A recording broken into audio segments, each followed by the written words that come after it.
গাজার উপরে অব্যাহতভাবে বিমান হামলা এবং অপারেশন গিডিয়ন্স পরিচালনা করার জন্য এবার দখলদার ইসরায়েলি বাহিনীর সাথে সম্পর্ক ছিন্ন করল জার্মানি। জার্মানির পক্ষ থেকে বলা হয়েছে যে জার্মানি এখন থেকে ইসরায়েলের সাথে কোনো ধরনের সম্পর্ক রাখবে না এবং তাদেরকে কোনো অর্থ এবং অস্ত্র দেওয়ার সহায়তা করবে না। ইসরায়েলের উপরে অনির্দিষ্ট এই নিষেধাজ্ঞা প্রদান করেছে জার্মান পররাষ্ট্রমন্ত্রী ইয়োহান ওয়াদেফুল।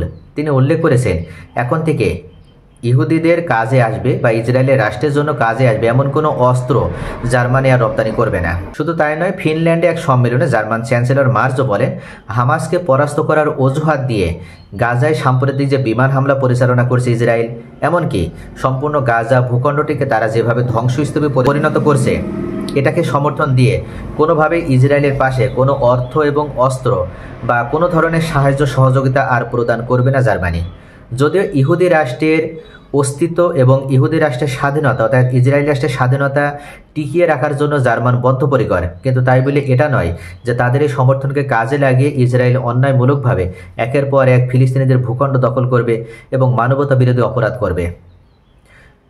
জার্মান চ্যান্সেলর বলেন, হামাসের সন্ত্রাসবাদের বিরুদ্ধে লড়াইতে নেমে ইসরায়েল যা করছে তাতে সাধারণ মানুষ আক্রান্ত হচ্ছেন বেশি। এটা কখনোই অভিপ্রেত নয়।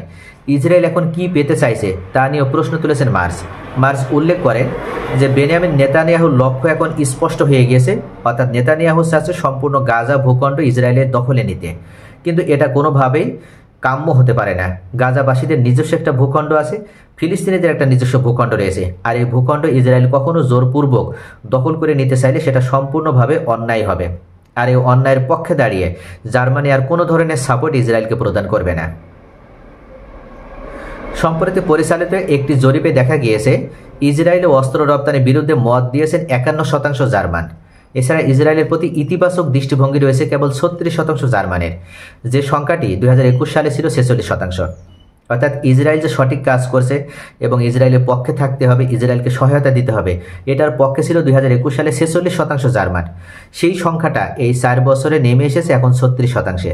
অর্থাৎ ইসরায়েল যে ক্রমবর্ধমানভাবে তারা অন্যায় করছে এবং গাজাবাসীদের বিরুদ্ধে তারা অন্যায়মূলকভাবে একের পর এক মানবতা বিরোধী অপরাধ করছে, সেটার কারণে তাদের প্রতি জার্মানিদের এই সমর্থন 10% আরও কমে এসে এখন 36% দাঁড়িয়েছে।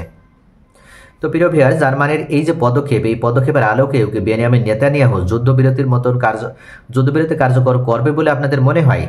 আসলে রাজনৈতিক বিশ্লেষকদের ধারণা যে কোনোভাবেই বেনিয়ামিন নেতানিয়াহু যুদ্ধবিরতিতে যাবে না। অর্থাৎ বেনিয়ামিন নেতানিয়াহুর উদ্দেশ্য হচ্ছে হামাসকে কাজে লাগে বা হামাসকে ব্যবহার করে সম্পূর্ণ গাজা ভূখণ্ডটি দখল করে নেওয়া, এবং যতক্ষণ পর্যন্ত তারা গাজা থেকে সমস্ত ফিলিস্তিনিদেরকে বের করে দিতে সক্ষম না হবে, ততক্ষণ তারা হামাসকে নির্মূল করার নামে এই ধরনের অপারেশন তারা একের পর এক পরিচালনা করতেই থাকবে। আপনাদের মূল্যবান মতামত কমেন্টে জানান। Thanks for watching.